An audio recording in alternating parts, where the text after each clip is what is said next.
ಮಂಡ್ಯ ನಗರದ ಸರ್ವತೋಮುಖ ಅಭಿವೃದ್ಧಿಗೆ ಪೂರಕವಾಗಿ ನಗರಸಭೆಯಲ್ಲಿ 123.62 ಕೋಟಿ ರುಗಳ ಬೃಹತ್ ಗಾತ್ರದ ಬಜೆಟ್ ಮಂಡಿಸಲಾಗಿದೆ ಎಂದು ಮಂಡ್ಯ ಶಾಸಕರಾದ ಪಿ ರವಿಕುಮಾರ್ ತಿಳಿಸಿದರು. ನಗರದಲ್ಲಿ ಇಂದು ನಡೆದ ಸುದ್ದಿಗೋಷ್ಠಿಯಲ್ಲಿ ಮಾತನಾಡಿದ ಅವರು, ಈ ಬಾರಿಯ ಬಜೆಟ್ನಲ್ಲಿ ನಗರದ ಆಧುನೀಕರಣ ಮತ್ತು ಸಾರ್ವಜನಿಕರ ದೈನಂದಿನ ಸೌಕರ್ಯಗಳಿಗೆ ಹೆಚ್ಚಿನ ಆದ್ಯತೆ ನೀಡಲಾಗಿದೆ ಎಂದು ವಿವರಿಸಿದರು. ಕಳೆದ 2023-24ನೇ ಸಾಲಿನಲ್ಲಿ 85 ಕೋಟಿ ರುಗಳಷ್ಟಿದ್ದ ಬಜೆಟ್ ಗಾತ್ರವನ್ನು ಈ ಬಾರಿ 123.62 ಕೋಟಿ ರುಗಳಿಗೆ ಏರಿಸಲಾಗಿದೆ. ಕಳೆದ 3 ವರ್ಷಗಳಲ್ಲಿ ಸುಮಾರು 40 ಕೋಟಿ ರುಗಳಷ್ಟು ಅನುದಾನ ಹೆಚ್ಚಳವಾಗಿದೆ.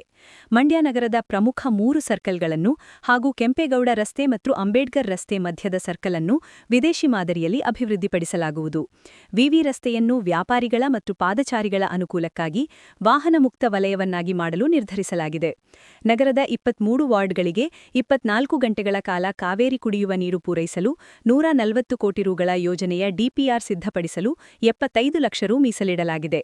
ಹೊಸಹಳ್ಳಿ ಸರ್ಕಲ್ಗೆ 1.47 ಕೋಟಿ ರು, ಫ್ಯಾಕ್ಟರಿ ವೃತ್ತಕ್ಕೆ 1.45 ಕೋಟಿ ರು ಹಾಗೂ ಹೊಳಲು ಸರ್ಕಲ್ ಅಭಿವೃದ್ಧಿಗೆ 78 ಲಕ್ಷ ರು ಅನುದಾನ ಬಿಡುಗಡೆ ಮಾಡಲಾಗಿದೆ.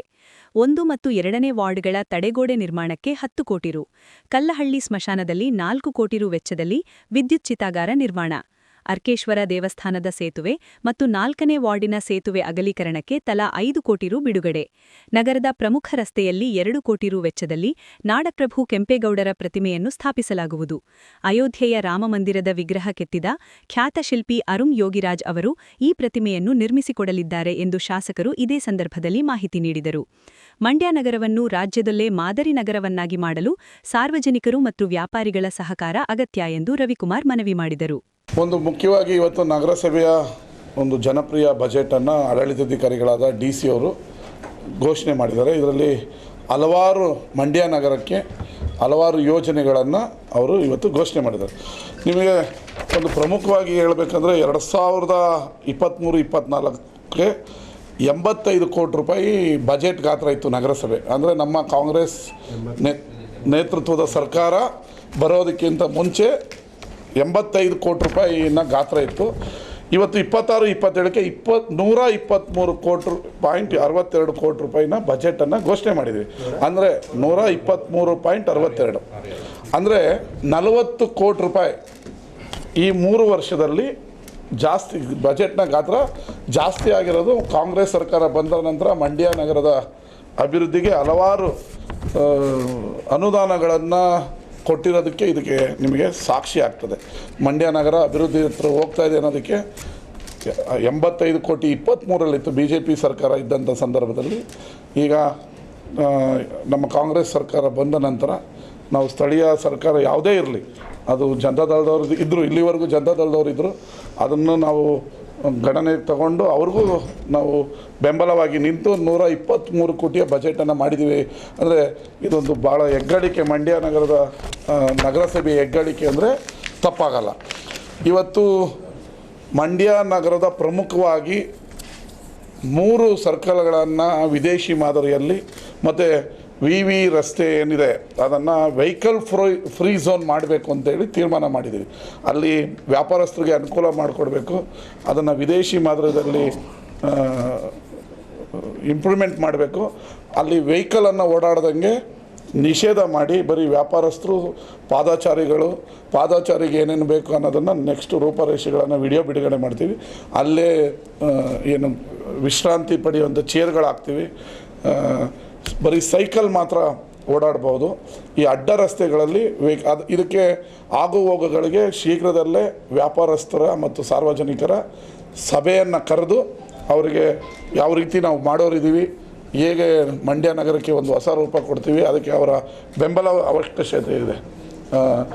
ಸಾರ್ವಜನಿಕರು ಮತ್ತು ವ್ಯಾಪಾರಸ್ಥರು ಅವ್ರನ್ನ ಸಭೆಯನ್ನು ಕರೆದು ನಾವು ಏನು ಮಾಡ್ತೀವಿ ಅನ್ನೋದನ್ನು ವಿಡಿಯೋವನ್ನು ಅವರಿಗೆ ತೋರಿಸಿ, ಅವರು ಕೂಡ ಮೆಚ್ಚುಗೆ ಆಗ್ತದೆ, ಅದು ತೋರಿಸಿ ಅದನ್ನು ಮಾಡಬೇಕು ಅಂತಿದ್ವಿ. ಎಲ್ಲ ಲಾಸ್ಟಲ್ಲಿ ಕೇಳಿದ್ವಿ, ಮಾಡಬೇಕು ಅಂತಿದ್ವಿ. ಅದರ ಜೊತೆಗೆ ಹೊಸಳ್ಳಿ ಸರ್ಕಲ್ಗೆ ಈಗಾಗಲೇ ನಾವು ಹೇಳಿರುವಂತೆ 1 ಕೋಟಿ, ಹೊಸಳ್ಳಿ ಸರ್ಕಲ್ಗೆ 1,47,00,000 ಈಗ ಆಲ್ರೆಡಿ ಬಿಡುಗಡೆ ಮಾಡಿದ್ದೀವಿ. ಇನ್ನು ಫ್ಯಾಕ್ಟ್ರಿ ವೃತ್ತ ಅದಕ್ಕೆ 1,45,00,000 ರೂಪಾಯಿನ ಬಿಡುಗಡೆ ಮಾಡಿದ್ದೀವಿ. ಒಳಲು ಸರ್ಕಲ್ಗೆ ಈಗ ಆಲ್ರೆಡಿ ಇವತ್ತಿಂದ 30 ಲಕ್ಷದ್ದು ಕಳೆದ ಬಾರಿ ಮುಖ್ಯಮಂತ್ರಿಗಳ ವಿಶೇಷ ಅನುದಾನ ಹಾಕಿದ್ರಲ್ಲಿ ಅಭಿವೃದ್ಧಿ ಕಾರ್ಯ ಆಗುತ್ತೆ. ಅದಲ್ಲದೆ ಅದನ್ನು ಕೂಡ ನಾವು ಚೆನ್ನಾಗಿ ಮಾಡಬೇಕು ಅಂತ ಇನ್ನೂ 48 ಲಕ್ಷ ಅಂದರೆ 78 ಲಕ್ಷದಲ್ಲಿ ಅದನ್ನು ಅಭಿವೃದ್ಧಿ ಮಾಡೋದಕ್ಕೆ ಒಳಲು ಸರ್ಕಲ್ಗೆ ನಾವು ಕ್ರಮ ವಹಿಸಿದ್ದೀವಿ. ಮತ್ತು 3ನೇ ವಾರ್ಡ್ಗೆ 10 ಕೋಟಿ ರೂಪಾಯಿಯನ್ನು ಅಲ್ಪಸಂಖ್ಯಾತರ ಇಲಾಖೆಯಿಂದ ಬಿಡುಗಡೆ ಮಾಡಿ ಇಡೀ ಸಮಗ್ರ 3ನೇ ವಾರ್ಡ್ ಅಭಿವೃದ್ಧಿ ಮತ್ತು 1ನೇ ವಾರ್ಡು 2ನೇ ವಾರ್ಡ್ಗೆ ನೀರು ಬಂದಾಗ ಸಾರ್ವಜನಿಕರಿಗೆ ಅನುಕೂಲ ಆಗ್ತಿತ್ತು. ಅದಕ್ಕೆ ತಡೆಗೋಡೆ ಹಾಕೋಕ್ಕೆ 10 ಕೋಟಿಯನ್ನು ಬಿಡುಗಡೆ ಮಾಡಿದ್ದೀವಿ. ಮತ್ತು ಮಂಡ್ಯ ನಗರದ ವಿವಿಧ ರಸ್ತೆಗಳನ್ನು ಮಾಡೋದಕ್ಕೆ 5 ಕೋಟಿ ಬಿಡುಗಡೆ ಮಾಡಿದ್ದೀವಿ.